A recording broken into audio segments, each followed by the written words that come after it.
Добрый вечер всем. Давайте сегодня проходить винительный падеж. Мы прошли уже родительные и дательные падежи. Нужно все предлоги выучить наизусть. За сайн бяцгаана уу. Бүгдээрээ родительный и дательный падеж үтсэн байгаа. Тэгээд бүх ухтурууд заавал зэжлэх хэрэгтэй. Тэгээд өнөөдөр винительный падеж үзцгээе. Винительный падеж 30 дугаар хуудсан дээр бичнэ.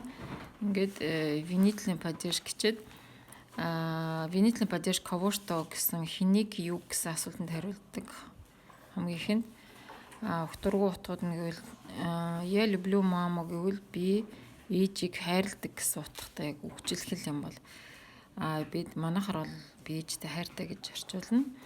Нөгөөх нь мальчик быстро прочитал книгу гэхээр эрэгтэй хүүхэд номыг хурдан уншсан гэж байгаа. Прочитал гэхээр уншаад дууссан гэсэн утгатай үг тийм ээ, про гэсэн байгаа учраас. За тэгээд бас цаг хугацаа хэлэхэд хэр удаан үргэлжилсэн гэхэд винительный падежийг ашигладаг. Света читала книгу час гэхээр Света номыг час гэж байгаа чинь өөрөө үг нь 1 цаг гэсэн утга илэрхийлждэг. Тийм учраас 1 цаг уншсан гэж читала гэдэг энэ прочитал гэдгээс өөр болчихж байгаа. Читала гэдэг не совершенный вид нь ашиглагдаж байгаа. Тэгэхээр үргэлжилж байгаа гэдгийг нь хэлж байгаа. Света номыг 1 цаг уншсан. Тэгтээ бол уншиж дуусаагүй гэсэн утга. За каждую неделю мы ходим на стадион гэхээр 7 хоног бүр бид нар стадион руу явдаг гэд. Ходим гэхээр явдаг гэд. Тэгэхээр манайд болохоор чинь 7 хоног бүр явдаг гэж хэлэхэд тэгж хэлэх юм байна. За одоо болохоор ухтуртай утгууд нь гэхээр в на через гэсэн юм предлогууд байдаг. В болохоор руу гэд дээвэртэй газар очиж байхад в-г ашигладаг. На руу гэдэг нь болохоор дээвэргүй газар очиж байгааг хэлдэг. Тэгээ куда гэж ачаа хаашаа гэсэн үг. Хаашаа гэж асуухад в на гэдгээ хэрэглэж байгаа. Мы приехали в Москву гэхээр бид нар Москва руу ирсэн гэдэг энэ Москва мэдэр дээвэргүй. Гэхдээ в-г ашигладаг. Яагаад тэгэхээр хотыг нэг ингийн бүс дотор орж байгаа гэсэн утгаар в гэж хэрэглэдэг юм. Я иду в магазин гэм бол би дэлгүүр рүү явж байна гэсэн утга. Манайхаар мэдээж би дэлгүүр явж байна гэж хэлнэ. Туурахгүй байдаг. За на гэхээр дээвэр рүү газар очиж байгаа. Мы едем на стадион гэхээр бид нар стадион руу явж байна. Машинаар явж байна гэсэн үг. Едем гэхээр бид нар тэр юунуудыг ехать ездить үзээд харин едем гэдэг нь унаагаар явж байна гэсэн үг.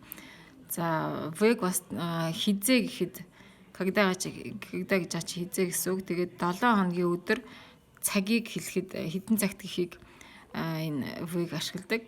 Тэгээ в понедельник магазин закрывается в час гэхээр нэгд өдөр дэлгүүр 1 цагт хаадаг гэсэн үг. Закрывается гэдэг юм. Тэгээд 2 дахь өдөр гэвэл во вторник магазин закрывается в 2 часа гэдэг. 2 цагт хаадаг гэх юм бол тийм 2 дахь өдөр дэлгүүр 2 цагт хаадаг гэх юм. Энэ в-г хэрэглээд байгаа байхгүй юу? Тэгээ в нөгөө бараг сонсогдохгүй. Тэгтээ бол хэлэгддэг. Тэгээд 3 дахь өдөр гэвэл в среду магазин закрывается в 3 часа гэдэг. 3 цагт гэвэл в 3 часа гэдэг. Тэгээд 4 дахь өдөр гэвэл в четверг те. 5 дахь өдөр гэвэл в пятницу гэдэг. Суббота гэвэл в субботу. Бүтэнсэ өдөр гэвэл в воскресенье гэдэг. В нь бараг сонсогдохгүй хэлэгдэн. Тэгтээ хэлэгдэж байгаа.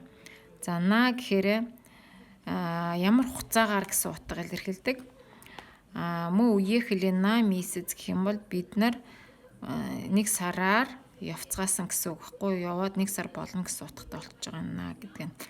За энэ через гэж байгаа чинь дараачийн үйлдэл нь хизээ болох вэ? Хэдэн цагийн дараа гэсэн утга болчихж байгаа байхгүй юу?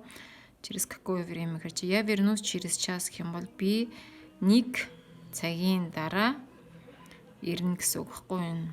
час гэж ач өөр нэг гэдгийг хэлдэг учраас гэсэн утгаа агуулдаг юм.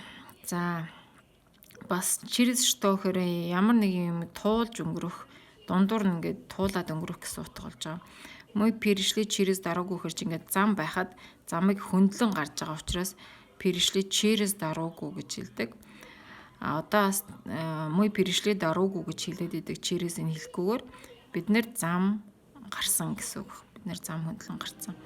За бас за гэсэн предлог гэдэг. За какое время гэж ямар одоо цагийн дотор гэсэн үг байхгүй, хэдэн цагийн дотор, ямар хугацаанд гэсэн үг. За она прочитала книгу за неделю гэх юм бол тэр эмэгтэй номыг 7 хоногийн дотор уншсан гэсэн утга болчихж байгаа. Тэгээд энэ одоо номыг уншаад дуусгацсан гэсэн үг болчих жоохгүй, прочитала гэд про байгаа учраас. За тэгээд бас нөгөө за хэлээд өөрөө за бас ингээд за что гэх юм бол юуны төлөө гэсэн үг болдог байхгүй. За что одоо за свободу гэх юм бол эрх чөлөөний төлөө, за мир гэвэл инх тайвны төлөө гэсэн үг болдог байхгүй. За гэдэг юм. Энэ на гэдгийг дээр гэж манай тусдаа хэлэхгүй болохоор нас тол гэдэг юм бол ширээн дээр тавих гэсэн утгатай одоо чиглэлтэй болчтой байхгүй. Уул нь энэ нагийн руу болж байгаа юм л да. Поставить книгу на полку гэх юм бол энэ одоо полкан дээр тавиур дээр ном тавих гэсэн утгатай болчдөг. Тэгээд ийм өгтуруудтай эднэрийг тогтоож аваараа. За өнөөдөртөө винительный падеж ороод дуусгая. Падежуудаа заавал салангад нэг падежийг нэг өдөр тус нь үзчихвэл сайн байдаг. Бүгдийн бөөнд нь битгий үзээрэй. Тэгэх юм бол дараа нь эргүүл санахаар та нар аль падеж авах вүлээ гэж андуураад байдаг. Тийм учраас тус нь заавал салгаж үзэж байгаарай. За тэгээ дараач хичээл дээр творительный падеж үзцгээе. До свидания, до новых встреч.